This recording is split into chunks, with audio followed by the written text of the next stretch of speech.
You know, you can see, they put smoke on the ground and smoke blows, so you know which way to turn yourself around and get yourself acclimated, get going in the right direction. Plus you see all the other guys around you and which way they're going and stuff, so.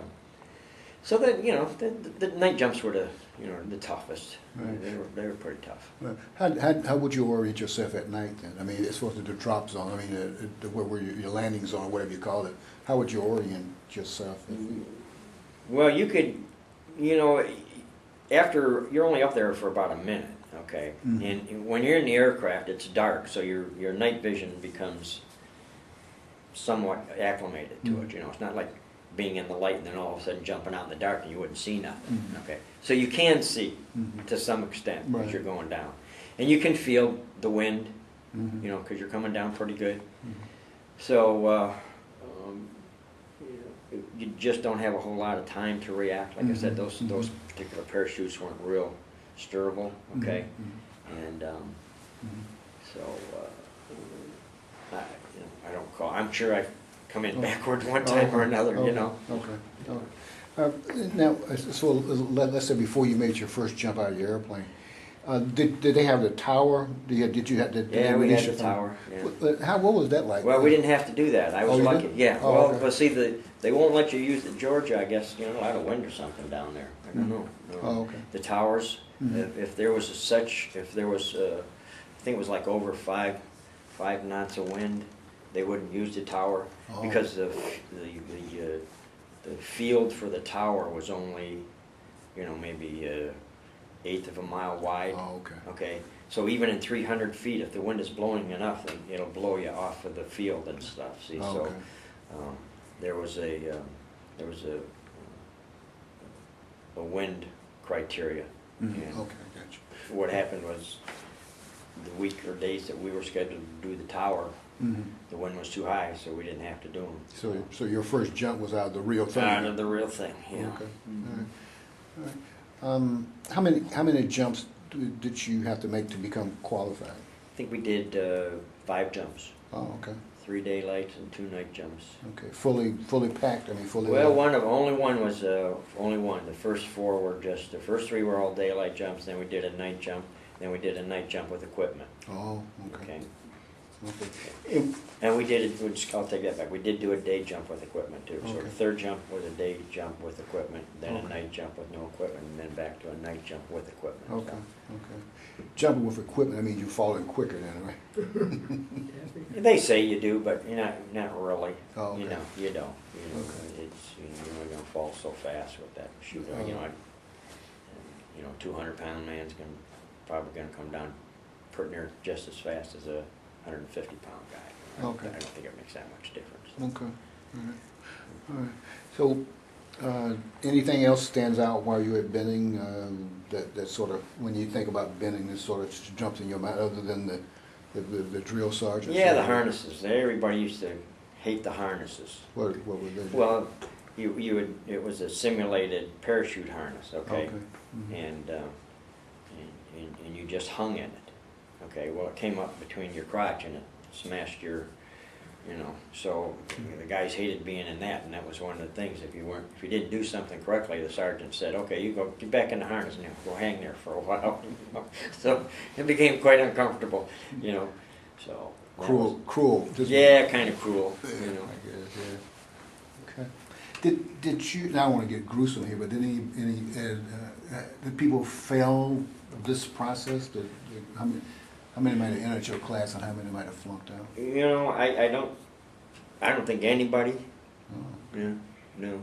I think those guys, most of those guys have, I won't call them gung ho, but you know, a paratrooper has a different mentality than I guess so some too. foot soldiers. Yeah. You know, Yeah, I mean, he wouldn't want to be known as the washout. You know, Right. It just wouldn't make sense. You know, Right. if anybody didn't finish, it was probably because they maybe got injured in the jump. You know, twisted their ankle, or you know, maybe did something, sprained a hand or something when they fell, landed or something like that. Yeah.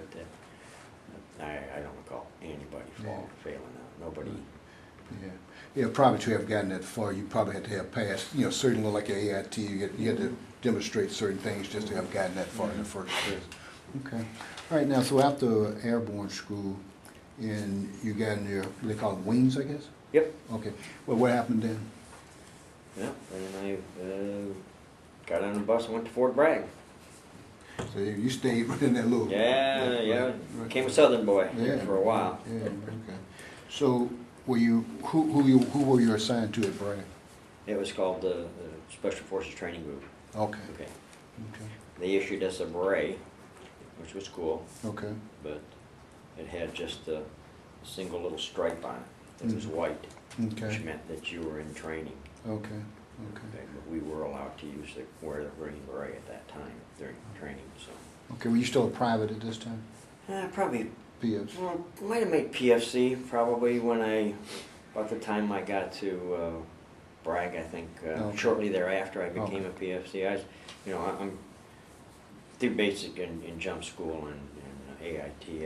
It was a private, maybe E2. I might have Right. made E2 after 90 days or something. Right.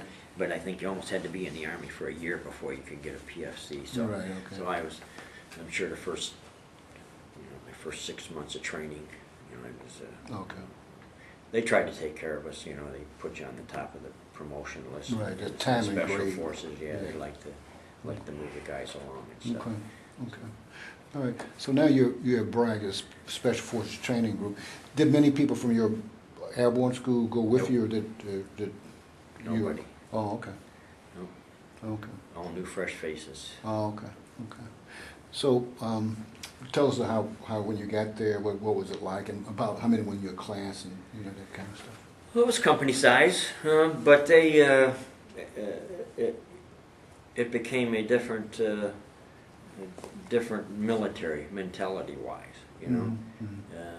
They didn't want to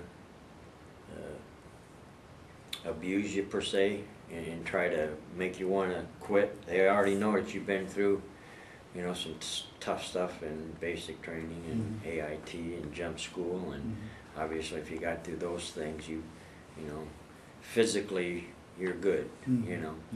So the quality of living became much better. Oh, okay.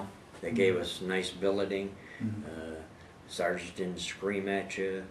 You made your formations in the morning, and chow hall and onto your class. And,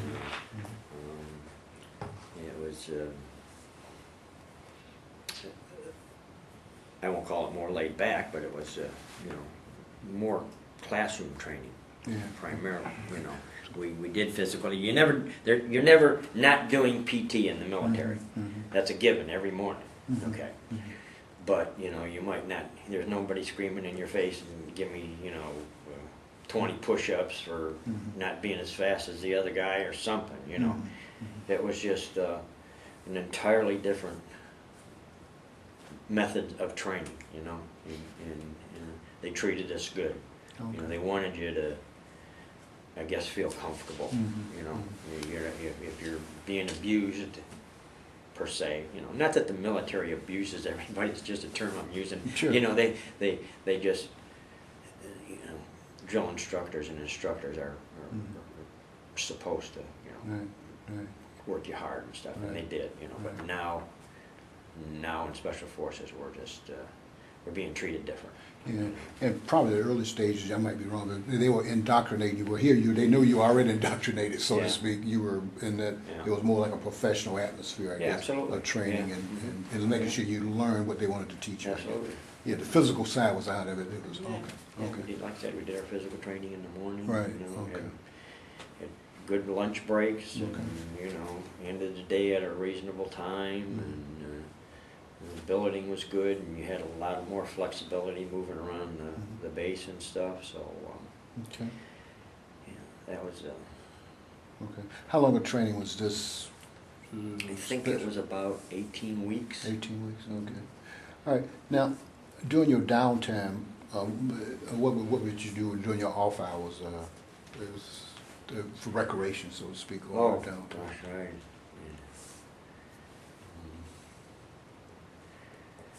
Probably just did a lot of hanging out with some of the other guys. I met some nice, some very interesting individuals from different parts of the country, because you came a little bit closer, because, like I said, you're in classrooms